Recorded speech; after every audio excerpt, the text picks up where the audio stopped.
Kaixo, gu lehenengo batxilergoko biologiako ikasle batzuk gara eta Uliara egindako txangoan aurkitutako landareen inguruko azalpen bideoa egingo dugu gaurkoan.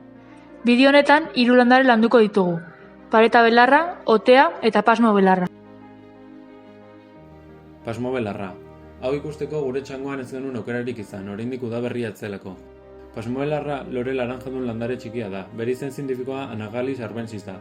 Zurtoina eretzan erresaria edo zuta izan dezake, eta ertzuna edo biribila, 10-20 zentimetroko luzerakoa. Hostoak txortenik gabeak eta txikiak izaten ditu, egituraz osoak eta arrautza itxurakoak, elkarren aurka entolatuak. Lore txiki gorrixka eta bostostuka du, fruitua ere txikia da, biribila eta kolorez berdeska. Landare honek hainbat erabilera ditu, baina kontu handi auki behar da jane dadenez gero pozoitsua delako. Hainbat modutara presta daiteke.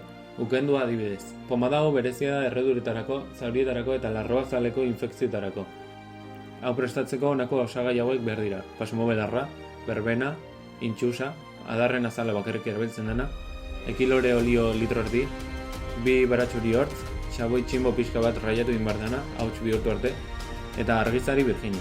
Ukendua egiteko zartagin batean olioa suga-sugan beratzen da, inoiz irakiten ez duen arretarekin. Belarrak, baratxuria eta xaboia gehitzen zaizkio, eta hori guztia zartaginean edukitzen da. Zenbat eta denbora gehiago orduan eta hobeto, baita ordubete ere. Emaitza ontzi batean sartzen da. Ontzi horretan aurrez argizari birgina jarri da. Beroarekin argizaria desegiten ez bada, mikrobin labean sar daiteke pixka bat, argizaria likido bihurtu arte. Produktua hozten den bitartean sarritan nahastu behar da, pomada uniformea izan dadin. Hoztu ondoren gorde hozkailuan. Otari dagokionez, gehien bat itsasaldean ikusi daiteke, eta landaren espezie gehienak Iberiar penintsulan daude.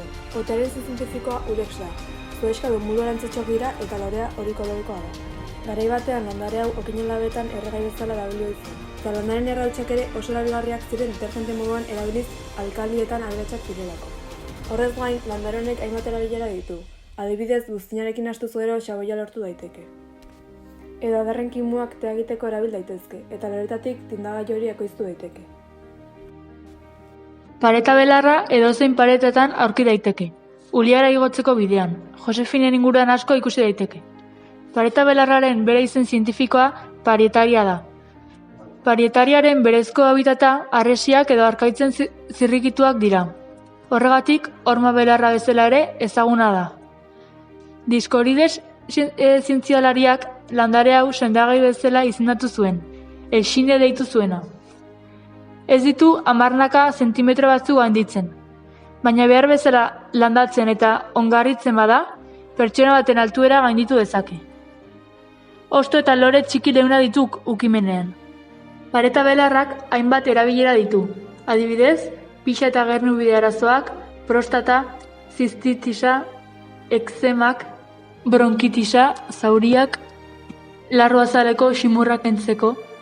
Sendagai hau hartzeko, alkohola, zauria gaurritu eta behar bezala isten laguntzeko, 80 graduko litro erdi alkoholetan 20 gramo hosto eta lore beratzen jarri.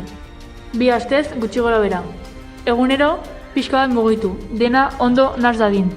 2 asteak pasatutakoan, iragazi eta gorde.